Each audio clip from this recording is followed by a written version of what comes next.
So my name's Alison Wright. So I was Alison Tete before I got married. I was Alison Blundell. I did a bachelor's in chemistry and management science, and I went to the careers advisor, and she recommended, after doing her test, that I apply to IBM and Dow Chemicals and ICI. So I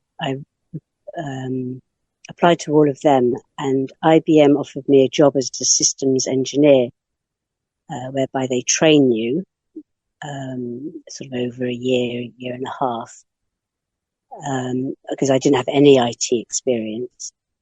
But they liked chemists because of the systems thinking that's involved in chemistry, which is similar to in computing. It was the late 80s. So 88 to 91, I was with IBM UK. It was exciting, the whole process of being selected, because they did the selection in one day, and they started with 120 odd people to begin with, and they ended up with a dozen that they gave a job to, and we were offered the job at the end of the day. So by the end of the day, you knew you had the job. And the job involved, the training initially involved doing a lot of just reading and then going to workshops and role play, an awful lot of role playing. I was associated to we were each associated to a senior systems engineer. And so basically we went with them to their meetings. Now we were working for DM, Distribution Marketing, which was the sales force behind the PCs. And this is just the late 80s, is just the beginning of the PC revolution. So the systems engineer I was associated to, he was responsible for several large PC dealerships that were based in London, and I tagged along to his meetings. I got fairly bored fairly quickly. I didn't really enjoy it. The office was a bit of a ghost town as well. We were working in this huge office in Chiswick, and there weren't many people there, and I was doing a lot of driving up and down to Basingstoke because my manager was based in Basingstoke, and I rolled my car on a journey back from Basingstoke one day by going too fast on a corner coming off the motorway. It really made me think, is this really what I want to be doing in my life? And I decided not, so I resigned. Now, before I went to do my degree, I had travelled for a year. My brother was a headmaster of a junior secondary school in Botswana. So I went and visited him in this village, Malnatala, and lived there and did a bit of teaching at his school, just as voluntary work, and did a lot of travelling around. Anyway, I've obviously fallen in love with Botswana, and even my parents actually went there, and they lived there for a couple of years too. So I had plenty of opportunity to go back and forth. And so when I decided to leave IBM, I thought, well, I'll go to Botswana and see if I can get a job there. Now, I really wasn't particularly enchanted by IT per se, and really what I'd wanted to do was be journalist. So I tried first of all to get a job in journalism in Botswana, but I was quickly brought up short that citizens can do that role, and I had no experience, so that was a non-runner. But the government computer bureau was an option, so I went to the government computer bureau, and they offered me a job, but it was on a local salary, which wasn't really going to be enough to be able to rent the sort of property I'd like to have rented. So I went to the dealerships to see what they were doing. I visited all of the dealerships and ended up with I went to the IBM dealership called Business Computers Botswana, and they offered me a job in sales at the salary that I'd left IBM UK on, and that's what I went for. Now, within a couple of years, IBM, the government of Botswana, started a new development 6-year development program, and within that they had £100 million worth put aside for projects relating to computerization of government systems. Now, this was obviously a huge opportunity, and so the director and owner of Business Computers Botswana, who was himself an ex-IBMer, and Ernest Zebron, he approached IBM to see if they would like to buy BCB and set up IBM Botswana. And that's what IBM World Trade Organization did. They bought BCB and it was established.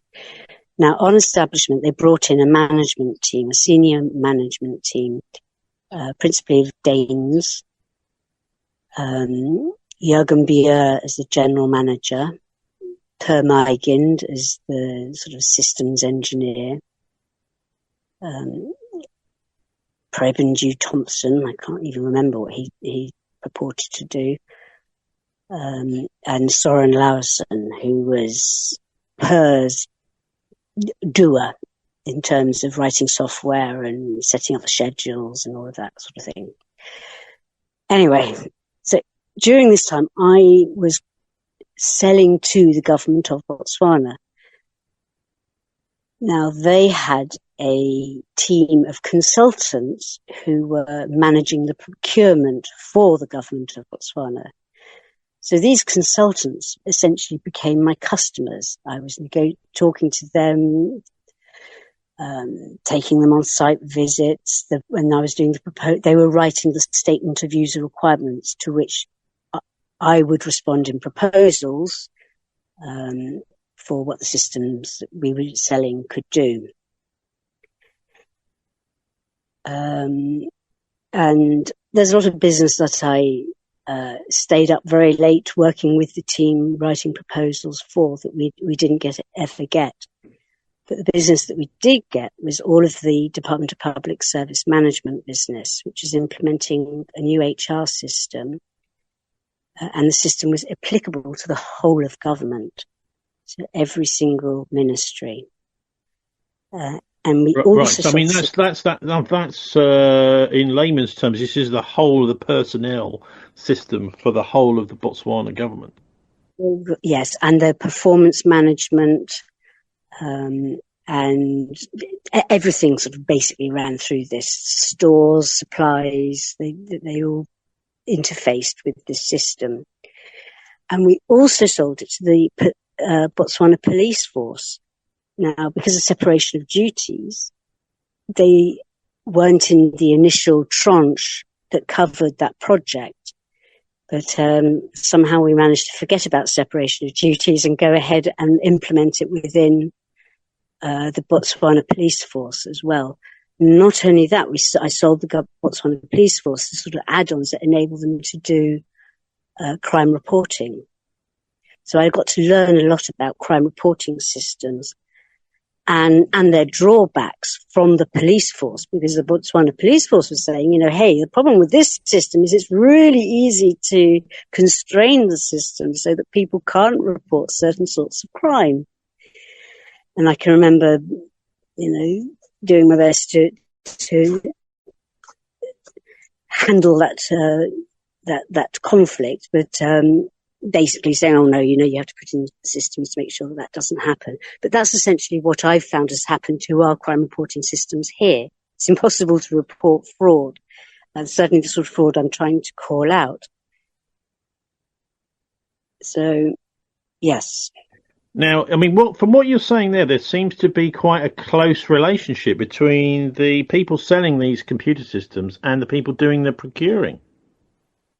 Even closer than that, because after all of this, just as I left the country, or even in fact when I was back in the UK, I found out that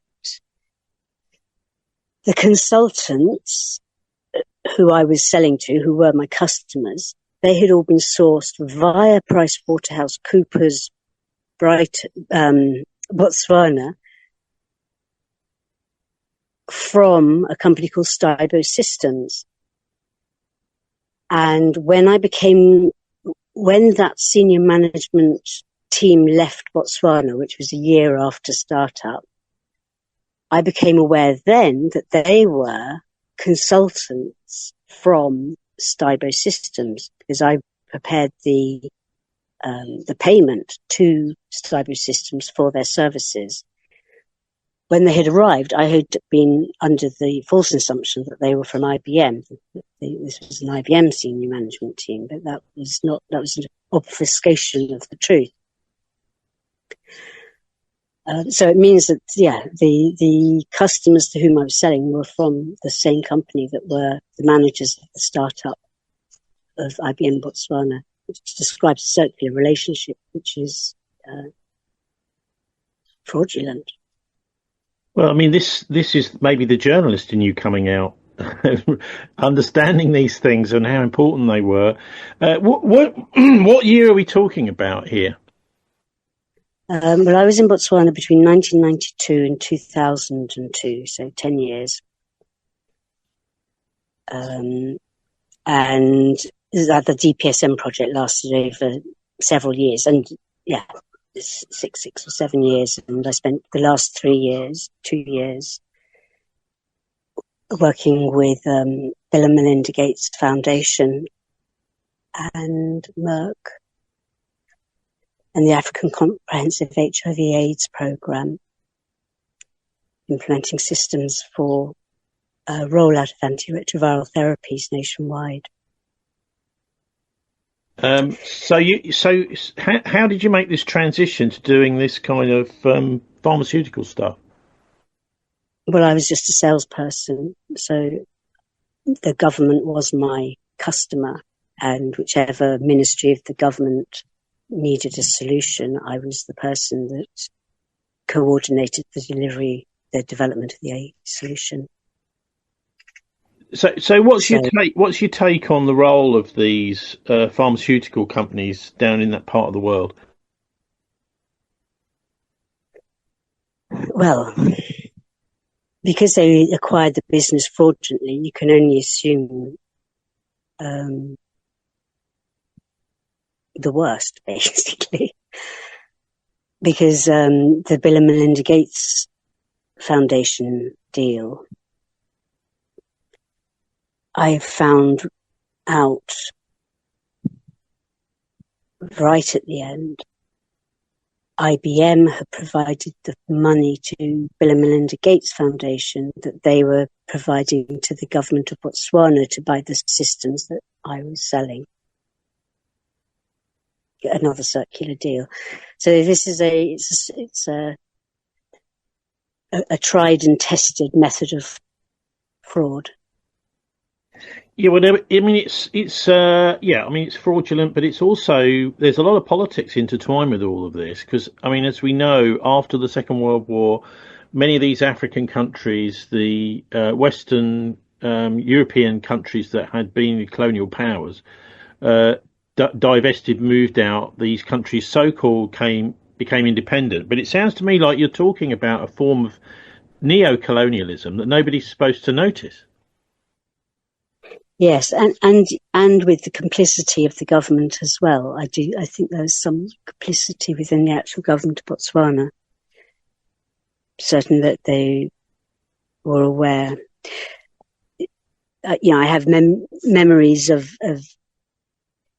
things that stood out as being unusual or not quite right, or throwaway comments that people have made that now I'm reflecting on and I have a different sort of understanding of.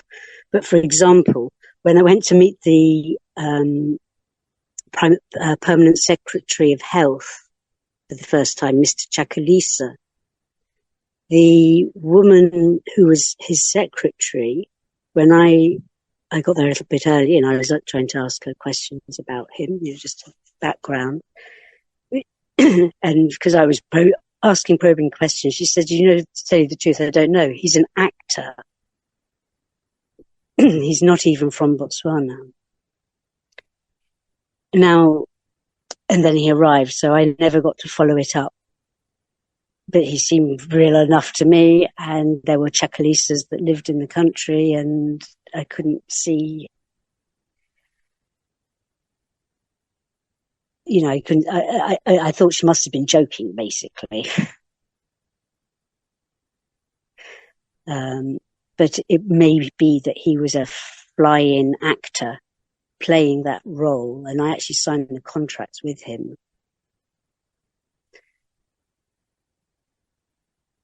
Yeah, I suppose many people in Africa would, if they knew about this, would rather resent this idea.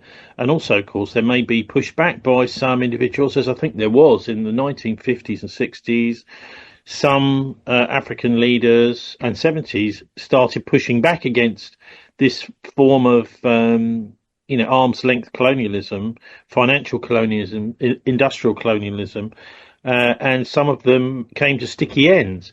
But anyway, what about coming a little bit more into history? Because IBM as a company has a very checkered record. We had a fraudulent deal with them here in the Avon and Somerset Police, where the chief constable had actually arranged for a personal contract that he privately benefited from with IBM. That was after a few years and a new chief constable, they got rid of that system. But I know IBM were actually involved a bit with the Nazis too, weren't they? Yes, they were. And in fact, my manager told me some intricate detail of what IBM's role in the Holocaust was.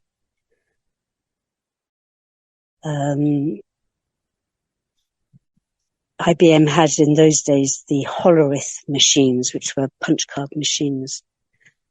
And IBM Germany won the contract to run the census in Germany just before the war. So IBM had all the data on everybody's their family history.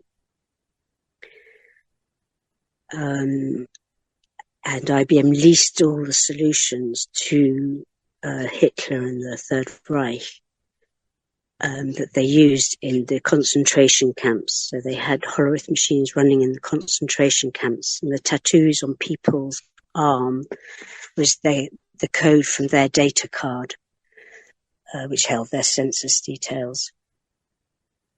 Yeah, so this was a sort of early kind of computer where a lot of the data wasn't held digitally. It was in the form of a card, quite a sort of tough individual card with little holes punched in it, which could then be fed through kind of calculator machine, which would do basically the same job as a computer now does digitally. Yes, these are the first computers, really. And they're used for managing, much as we use them today, for managing human resources. So the very first HR systems, if you like, were developed on these 8 Hollerith machines and used with grim consequences through the Holocaust. And IBM was also responsible for train scheduling, and they had the contracts for train scheduling across Europe. So it was they that managed the trains to enable the flow of people. In what sort of mood and context was he telling you these things? I mean, I suppose when you join a big company like that, you're kind of overwhelmed a bit with the prestige of being part of something big. But then, I mean, how did he tell you about it, and how did you take it? When I first became the general manager and Karsten became my boss, he asked me then to set up an appointment at a Rapa diamond mine, which is a good 3 or 4 hour drive from the city. There was a delay of several months before I actually did that, but it was on that journey. So I was driving and he was telling me his version of history when he told me all about what IBM had done during the Holocaust. I was driving up to Orapa. My manager's name was Karsten Schoeneborn, Schoeneborn.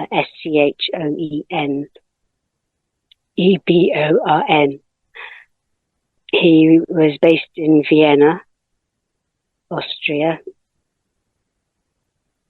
and he was responsible for all of IBM's operations in Africa.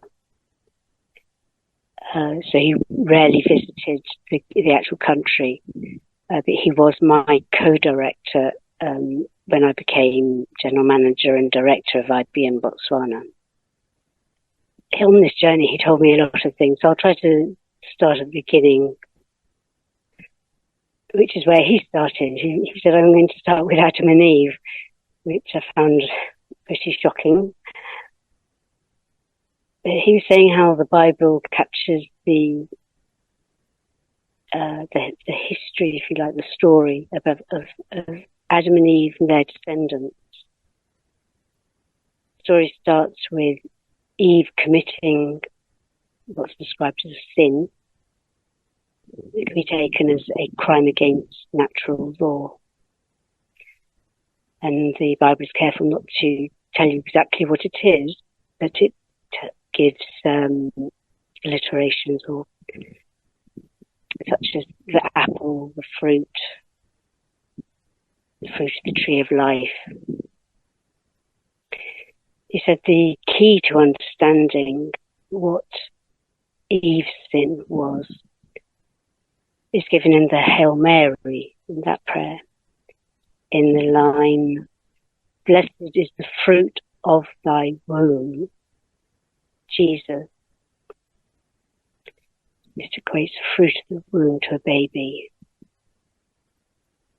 And that's the unnatural act that Eve committed. And with that act, she discovered that the ingestion of young tissues, young DNA, physically repairs the DNA of the imbiber. It repairs, as he explained, the telomere caps. So the new DNA that's created is younger, because the aging as a result of the telomere caps becoming faulty, and so the DNA it's generating having errors. And it's those errors that are the lines and the signs of aging. You imbibe young DNA, it repairs the DNA, and the person literally transforms into looking younger again. And now this was the discovery that enabled her and her descendants to live as if forever. Eternal. He said to think of them as a virus, a parasite, a parasitic perversion of natural law.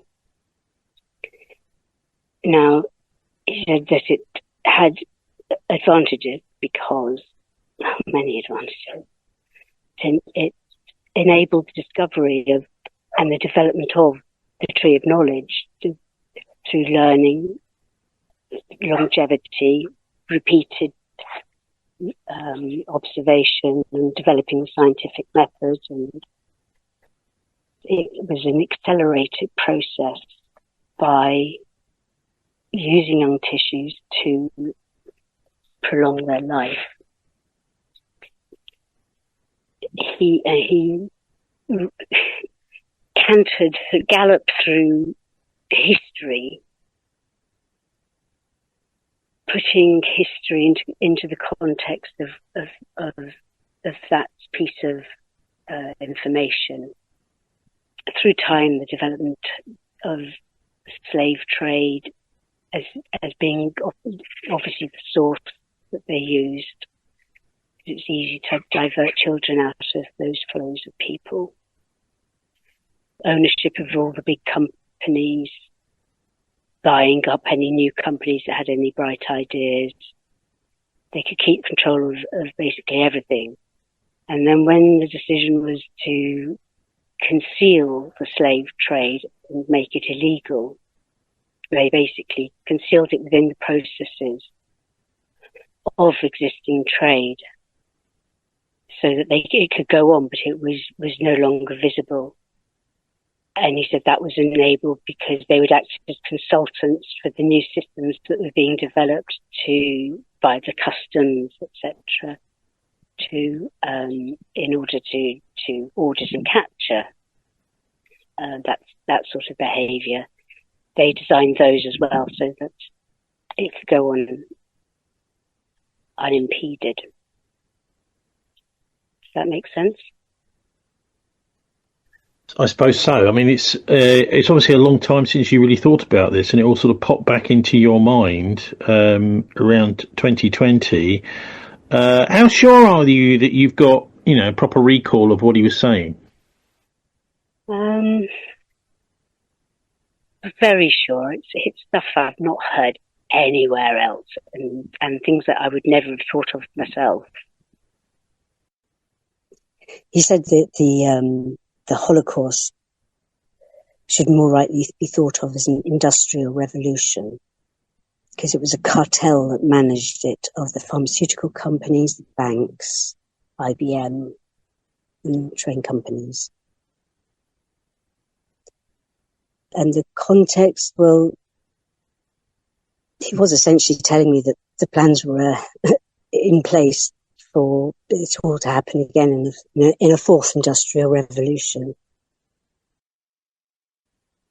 Okay, so I mean, this is rather worrying, isn't it? The idea that you're a part of some business and you find out that actually it's closely connected to the Holocaust in not necessarily a critical way, in a money-making fashion, and plans to do the same again. I mean, this. How did you feel when you got out of the car at the end of the journey?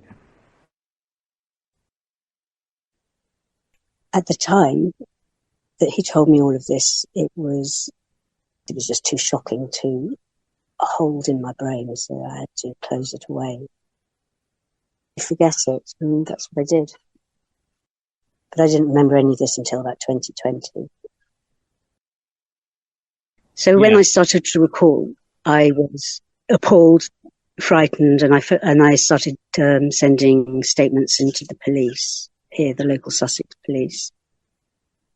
They responded by sending me for a psychiatric assessment, which I attended in Brighton. And I was questioned by a psychiatrist, a psychotherapist, and somebody else. But however, they seemed to find that I certainly believed that I'd heard what I was telling them. And if what I had heard was true, then they were quite frightened. Well, yeah. I mean, so how do you see COVID now in that context? So because this all coincided with that same timing. So when I saw them, it was outside with masks on. So I was trying to put the coronavirus overreach into perspective for them. But coronaviruses have always existed, and they always mutate every year several times. And that year it had a particularly nasty bite. I know I had I was quite poorly around that time, end of 2019. But it was being used deliberately to justify using these mRNA vaccines, so that would enable the precedent to be set for using mRNA for other uses as well, for other vaccines. So it's a pure money spinner and control mechanism. Good, excuse for bringing in control of the individuals. If you recall what happened in the Holocaust, is first of all they asset stripped the victims. And I see that very much as a phase that we're going in through nationally, internationally right now, individuals being asset stripped and forced to relinquish their freedom, rather like we were forced to relinquish our freedom through COVID. I mean, I'd like to say, first of all, that it's gaslighting you, really, sending you for a psychiatric test.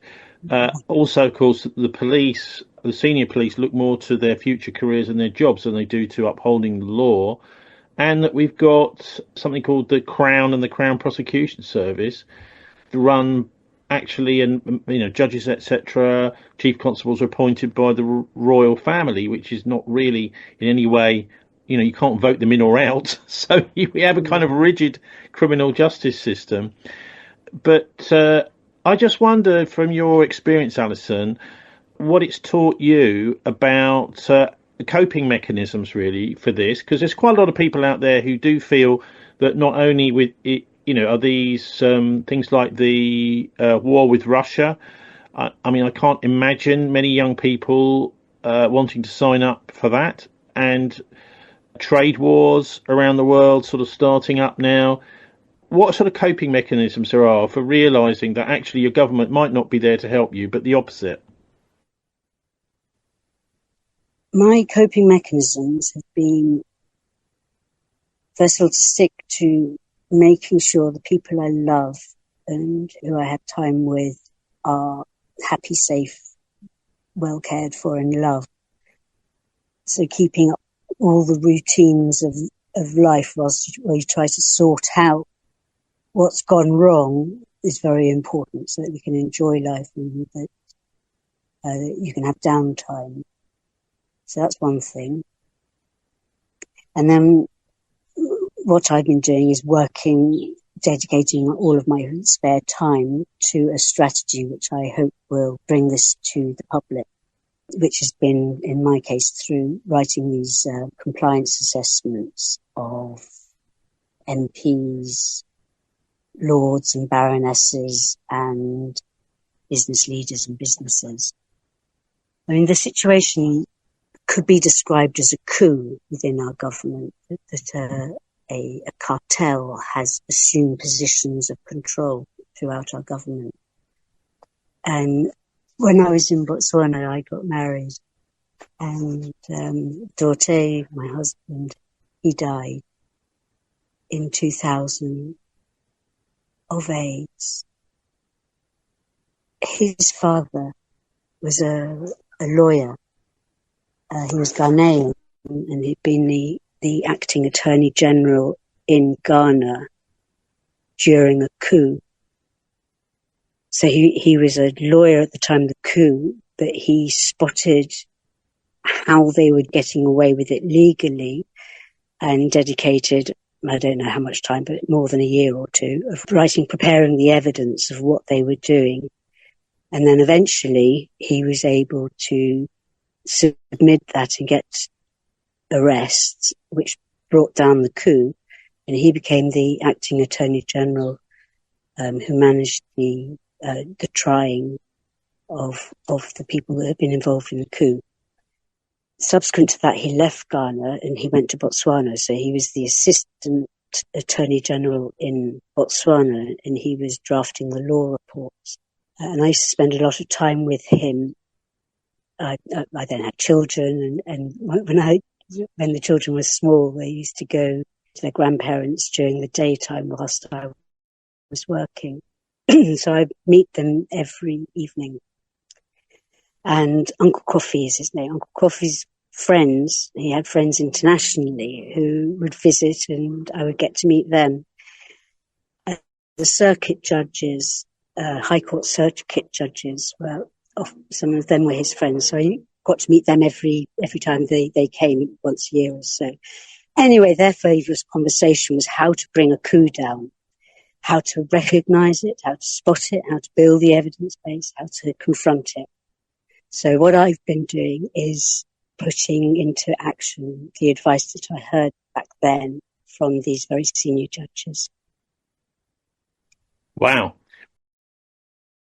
I don't know if you've come across this Silent Weapons for Quiet Wars document, because it echoes a lot of what you're saying about systems analysis and this whole idea of a kind of techno-slavery.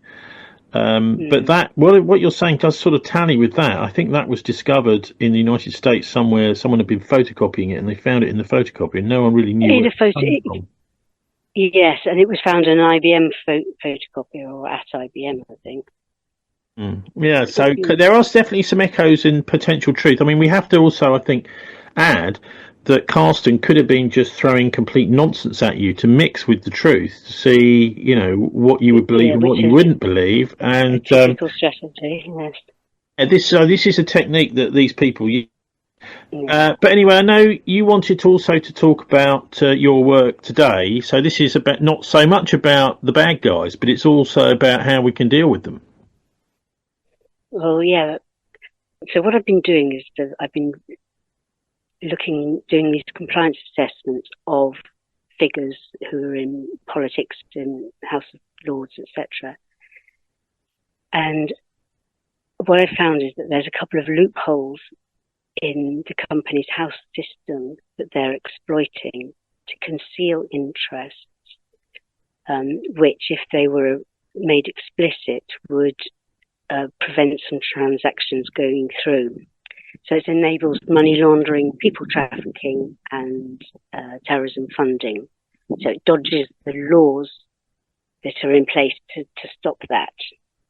So what they do is register more than one identity in company's house, and then an auditor or KYC software that's looking at any one identity doesn't know about the interests held in the other identity. Now it can be an accident, and you never make use of it, of the fact, but it's a way of that you could conceal potentially income from HMRC, because you could send them one identity, whereas all of your other interests are in the other identity, and those are the ones you don't declare. And then the other thing that's going on is companies dissolving without doing final accounts. Now that's a breach of the Companies Act as well. So having multiple identities is a breach of the Companies Act, Section 108(2), and dissolving company without producing final accounts is also an offence. Now the risk is that you maintain dormant bank accounts, or ostensibly dormant bank accounts, in that company's name that you can still use, again, for money laundering, or to conceal money from the authorities. So I've been successfully in getting several of the peers investigated by the Commissioner for Standards, the Lord's Commissioner for Standards, a man called Martin Jelly. And so he's done, I think it's 5 or 6 reports on different people. They're all up on the House of Lords Complaints website. And then about 4 weeks ago, I noticed that they're about to change the Code of Conduct, the House of Lords Code of Conduct, and the changes that they're making to that with regards to the Register of Interest will mean that they stop having to declare their, what they term, non-financial interests, their charity interests. Now, this is where I'm finding all of the problems occurring, is usually quite often within the charity's interest. So the changes they're making to their Code of Conduct is sort of to circumvent, in some ways, the complaints that I've been raising. So I thought, right, well, let me do a compliance assessment on all of the members of the conduct committee that have put in for these changes. And that's what's been keeping me busy for the last month or so, is doing these audits. And I've just got to the point where I'm getting back to Lord Evans, and Baroness Manningham Buller is the chair of the conduct committee. And she's got errors in her register of interest. For example, she was a director of what is now called ARC Data Centres. It was previously called ARC something else, I can't remember the name now, but she didn't update it in her register of interest. Now, by not updating it in her register of interest means that her association to ARC Data Centres won't be flagged in audits and KYC checks. And then another of the lords at ARC Data Centre is Lord Evans, and he also has multiple identities and didn't declare it properly. But then when I go and look at the directors of ARC Data Centres, well, one of the secretary the officers of ARC data centers. The secretary is a man called Tharminder Tony Singh. Now, I knew Tony Singh. Tony Singh did all of the configurations for me, all the technical configuration of this complex hardware that I was buying for the government of Botswana. I was ordering on behalf of the government of Botswana. So Tony Singh, who worked late into the night many times with me on the phone, getting the configurations right for the equipment that we supplied to the government of Botswana for the big contracts that I did win. He is also the secretary of the UK ARC data centers. And the occurrence and the recurrence of ARC, which is also used by the Alliance for Responsible Citizenship, Sir Paul Marshall, and ARC is also used by him or his co-director, McCormick, for ARC, Absolute Return for Kids, ARC. Essentially, I think I'm finding the clone company fraud is when you have two similarly named companies that you can switch transaction between, again, to dodge anti-money laundering and terrorism financing laws. So I'm pretty sure as I'm doing these assessments of the conduct committee, our present conduct committee of the House of Lords, who've just made changes to the code of conduct that worsen transparency and conceal interest. The changes, I would argue, are breach the Companies Act. But they've come into force. They came into force on Saturday, on the 5th of April. So over the weekend, I put in complaints against Baroness Manning and Buller, and I've got 3 more that are about to go in. I've published the ones that I put in on Saturday, because what happens is as soon as they accept that my complaint is legitimate, I can then send a letter saying, I'm not allowed to discuss it. And that's what happened to me when What? You can't discuss it. Why not? Because it could jeopardize the investigation. I can't remember which section it is, but yeah. So that's what happened to me with Labour Together. I did one on Labour Together, and I couldn't publish it for about 6 weeks until he'd published his report on whichever lord it was I was calling out. Well, say something about Labour Together, because they're a very interesting little group, aren't they? Yeah, so we'll look on my website, because I've done a full report on them. And do you know who I mean by Alliance for Responsible Citizenship?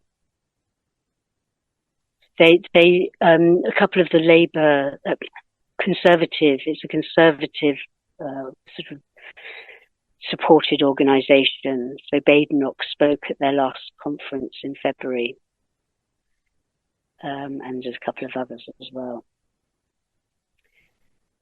But Sir Paul Marshall, that name's to ring a bell, Legatum Institute, Alan McCormack.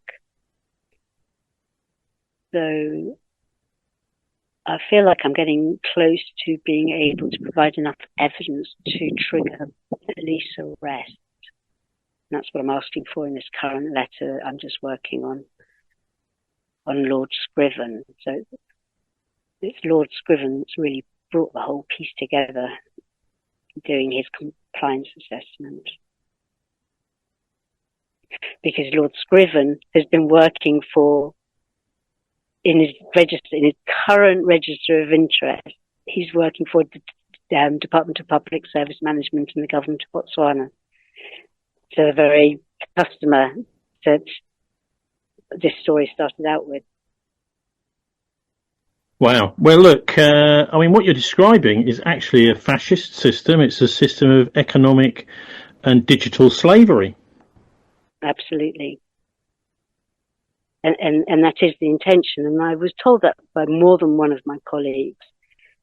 My colleagues spoke very openly about what the longer term plans were. Really, I didn't believe them. Well, I mean, what would you suggest? We just throw away our computers, or what? All of our systems are infected by their needs. So that's needs for money, adulation, and young blood. So I'm fairly sure we could reverse engineer the systems and remove the harm and leave ourselves with systems that can help us but don't control us. But it absolutely needs a global audit and dismantling the systems. Yeah, well, maybe we should not be employing PricewaterhouseCoopers or KPMG to do that. Well, absolutely not. No, they use a criminal organisations.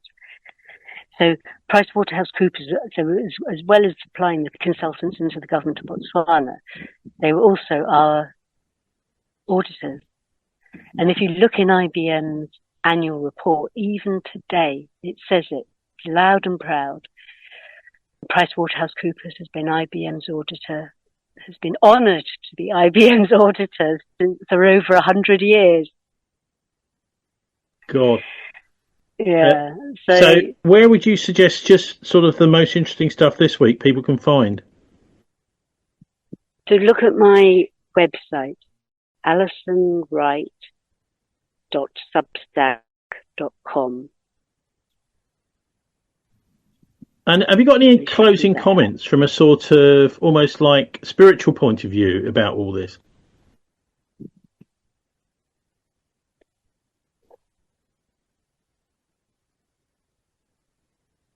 I